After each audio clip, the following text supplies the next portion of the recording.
27 de septiembre, miércoles de la semana 25 del tiempo ordinario en que celebramos la memoria de San Vicente de Paúl.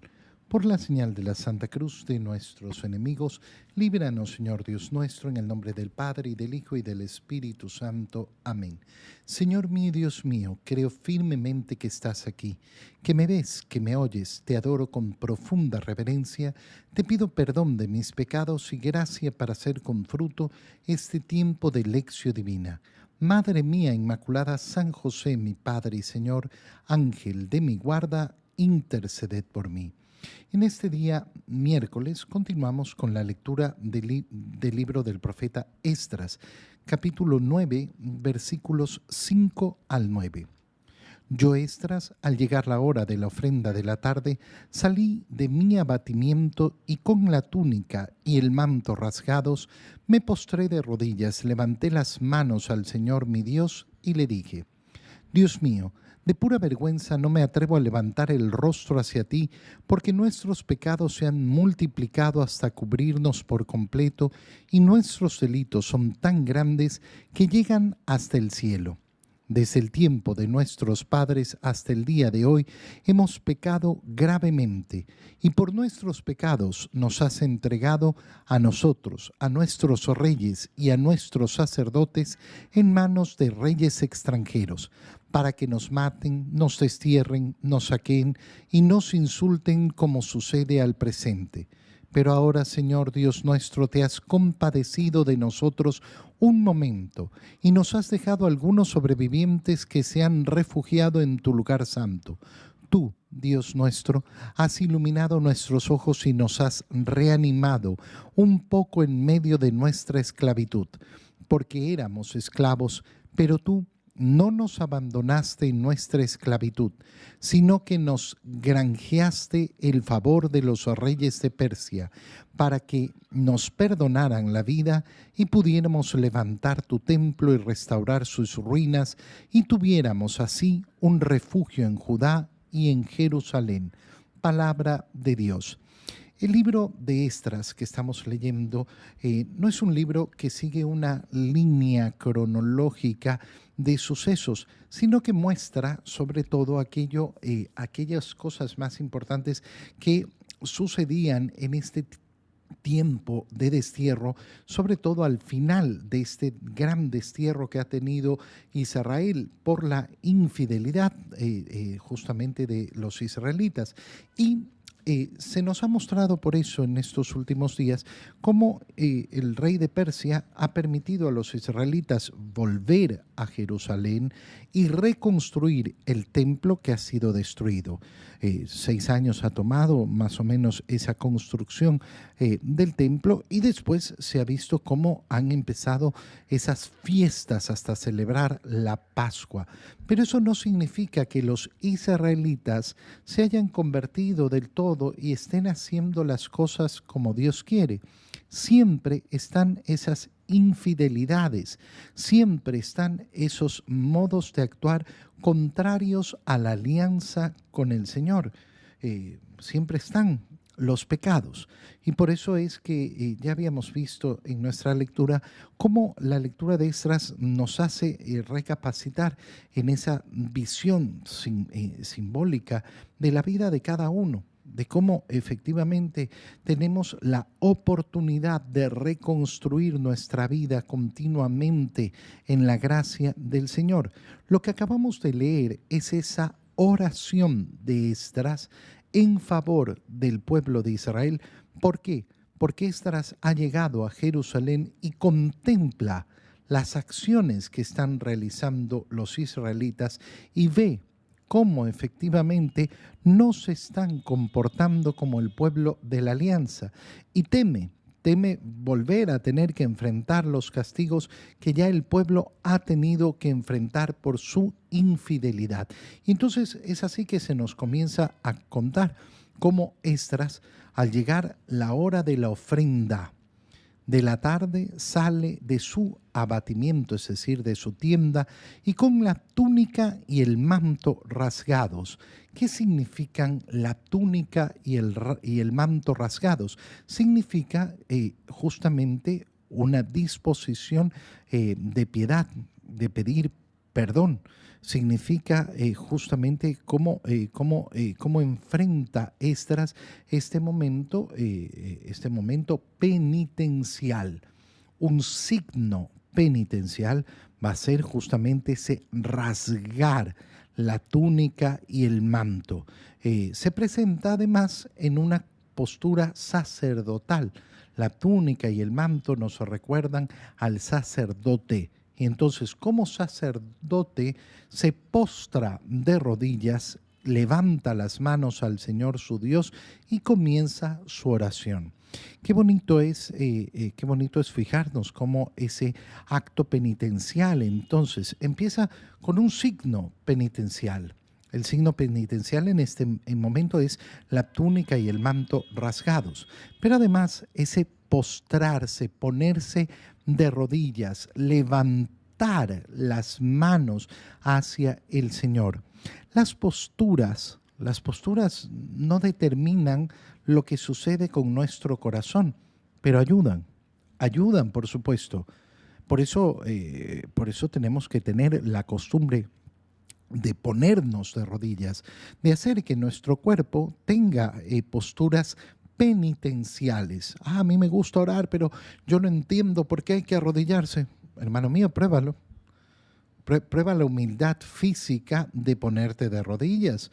Prueba la humildad física de levantar las manos al Señor. No necesitas hacerlo a la vista de nadie. No se trata de que te pongas en medio de la iglesia con las manos levantadas para que todo el mundo te vea. No, no se trata de eso. Pero se trata de que nosotros sepamos vivir esos gestos penitenciales y nos enfrentemos hacia el Señor con ese deseo de un corazón contrito. ¿Cómo empieza la oración de Esdras? Dios mío, de pura vergüenza, no me atrevo a levantar el rostro hacia ti. ¿Por qué? Por culpa de nuestros pecados. Fíjate cómo Esdras no está hablando de sus pecados, sino de nuestros pecados. Es decir, que es una oración de intercesión, de pedir perdón no solo por él, sino por todo el pueblo. Nuestros pecados se han multiplicado hasta cubrirnos por completo. Y nuestros delitos son tan grandes que llegan hasta el cielo. Desde el tiempo de nuestros padres, ¿qué hemos hecho? Hemos pecado gravemente, entregándonos a los placeres y a vivir una vida fuera de la alianza. ¿Y qué ha sucedido? Que nos has entregado a nosotros, a nuestros reyes, a nuestros sacerdotes, en manos de reyes extranjeros, para que nos maten, nos destierren, nos saqueen y nos insulten, como sucede al presente, como ha sucedido hasta este momento. La oración de Esdras, por tanto, tiene una doble finalidad. La primera, lógico, acercarse hacia Dios, interceder ante Dios por todo el pueblo. La segunda, ser también un modo en que el pueblo abra los ojos y reaccione. Por eso continúa. Por eso ahora, Señor nuestro, te has compadecido de nosotros un momento.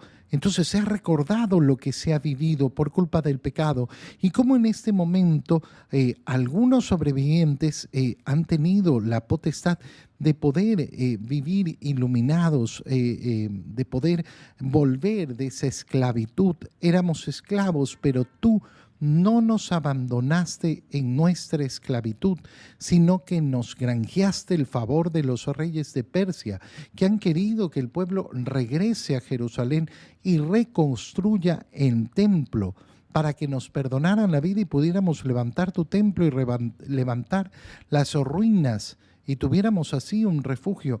¿Qué está diciendo Esdras? Entonces, recuerden lo que hemos podido vivir hasta ahora.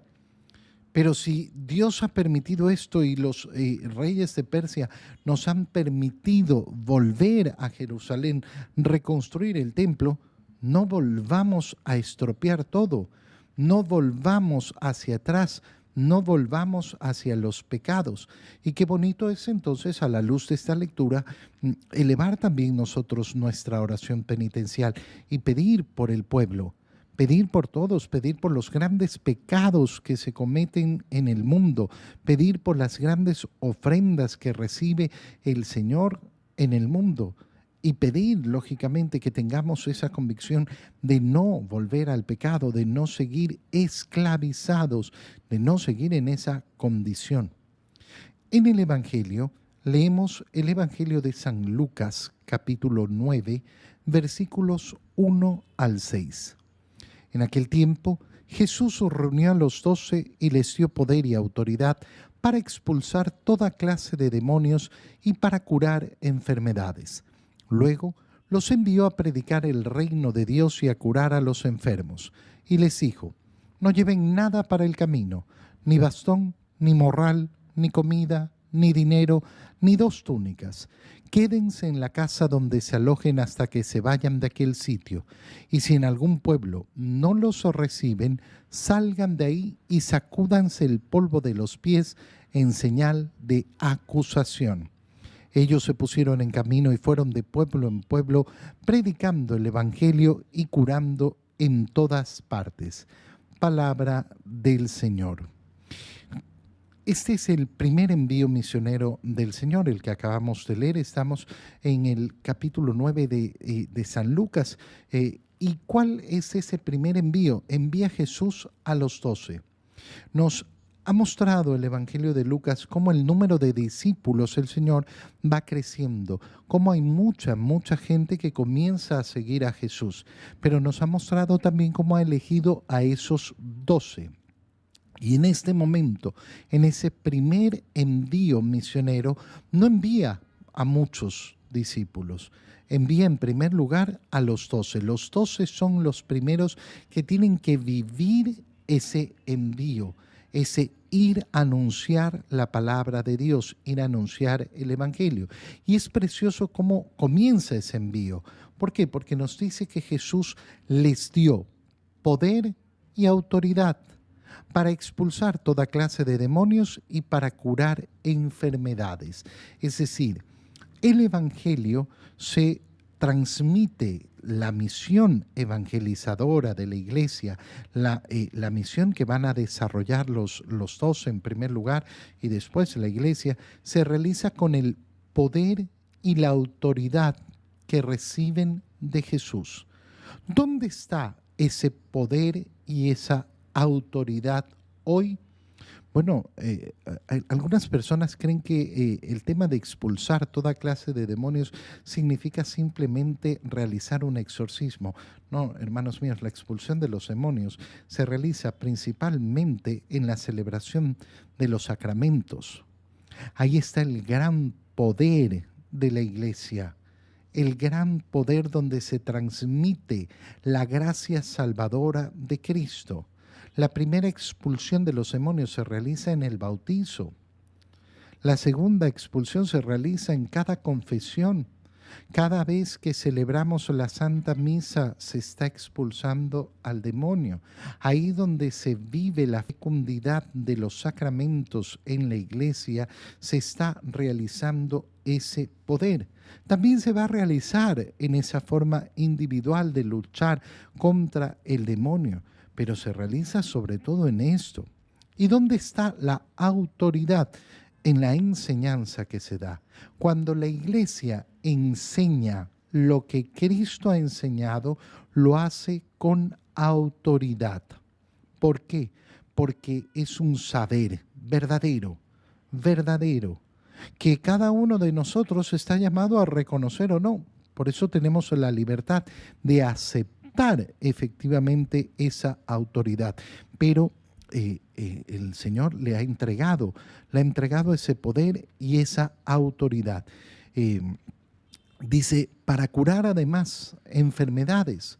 Y no solo estamos hablando de las enfermedades físicas, sino de las profundas enfermedades espirituales. Y luego los envía a predicar el reino de Dios y a curar a los enfermos. Predicar y sanar. Predicar y sanar van a ser las 2 misiones esenciales con las que van los 12 apóstoles. Qué bonito es darnos cuenta de que la Iglesia está aquí para eso, Está para instaurar el reino de Dios en medio del mundo todos los días a través de la predicación del Evangelio y la sanación. Pero esas dos cosas están ligadas, ¿eh? No son dos cosas distintas. La predicación del reino de Dios es la base de la sanación de los corazones. Ahí donde se predica el reino de Dios, estamos sanando. ¿Por qué? Porque justamente la predicación del reino es la predicación de la salvación que nos ha ofrecido el Señor.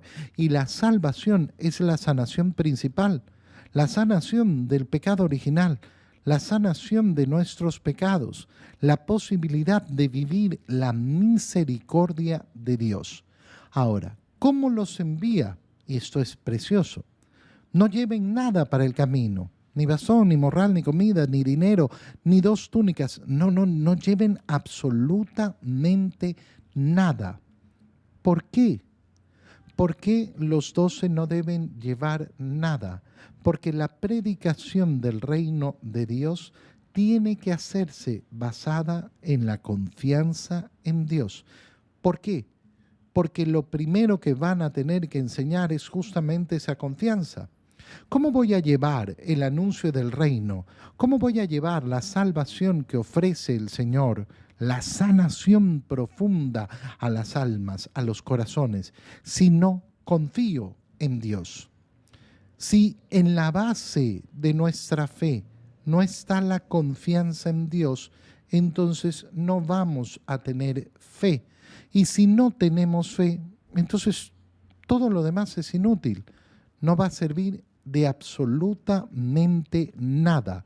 Por eso los apóstoles tienen que entender, aquí empieza todo. Empieza en la confianza en Dios. Cuando uno quiere analizar verdaderamente la salud espiritual de su vida, tiene que analizar cómo está mi confianza en Dios. No en una palabrería barata. Ay, sí, yo confío en Dios, yo confío en Dios. No, vamos a los hechos concretos y reales para ver si efectivamente hay una confianza. No lleven nada para el camino. Ay, pero una cosita llevaré porque uno nunca sabe, uno tiene que ser prevenido y que no sé qué. No lleven nada. Es una acción concreta, muy concreta. Qué precioso es entonces poder analizarnos y ver, a ver, ¿dónde se manifiesta mi confianza en Dios? Verdaderamente, ¿dónde se manifiesta? ¿En qué acciones concretas se manifiesta mi confianza en Dios? Segunda cosa que les dice el Señor, quédense en la casa donde se alojen hasta que se vayan de aquel sitio. Esto que el Señor no quiere que los discípulos anden de un lado para otro. ¿Por qué? Porque el que anda de un lado para otro anda siempre mirando, ay, es que tal vez estoy mejor acá, ay, es que mejor estoy acá, uy, es que mejor me van a atender en esta otra casa. Confórmense con lo que tienen. Confórmense. Porque el corazón que siempre está mirando dónde podría estar mejor es un corazón que no atiende la misión, que siempre está preocupado de otras cosas, que siempre está mirando al lado a ver quién tiene más, quién tiene menos, es que a mí no me tocó, es que... Y entonces no dedico el tiempo a lo que tengo que dedicarlo, al trabajo que tengo que dedicarlo, a la actividad que tenga que dedicarlo. Llegaron a esta casa, quédense ahí. No, pero es que tal vez estoy mejor por acá. Quédate ahí, tranquilo.